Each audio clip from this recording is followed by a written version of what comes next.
There's a vibrant downtown neighborhood in Toronto full of cafes, bars, and tight-knit community spirit. It's the kind of place where everyone knows everyone, and where a missing person doesn't go unnoticed for long. But from 2010 to 2020, men started vanishing. It began slowly, a face on a poster, a name in a Facebook post, a police bulletin asking for leads. At first, people thought these were isolated incidents.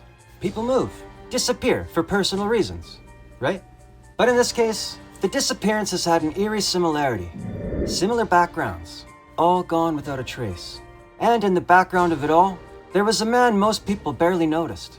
Someone who blended in, someone who was always seen smiling, and even volunteered in the same community that was now gripped by fear.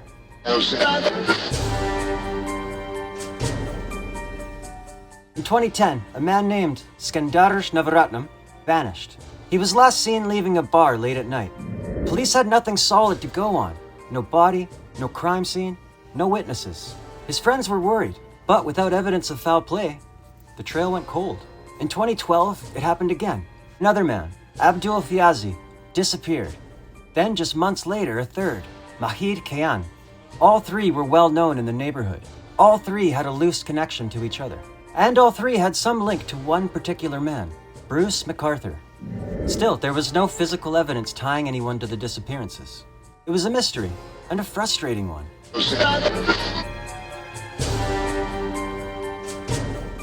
Bruce McArthur was, on the surface, unremarkable. He was a self-employed landscaper, in his 60s with a quiet life. He had a roster of clients, most of them in the same area where the disappearances occurred.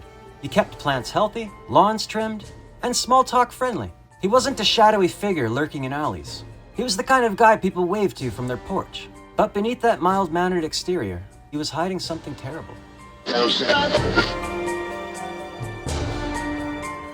For years, the disappearances continued sporadically. In 2015, Sarush Mahmoodi. In 2016, it was Karishna Karatnam, a newcomer to Toronto who hadn't even lived in the neighborhood long enough to build deep roots. By 2017, two more men had vanished, Salim Hassan in April and Andrew Kinsman in June. Kinsman's disappearance was the turning point. Kinsman was well-liked and deeply involved in the local community. When he didn't show up for Pride events and failed to water his plants, something his friends knew he'd never neglect. Alarm bells went off. His friends were certain something bad had happened.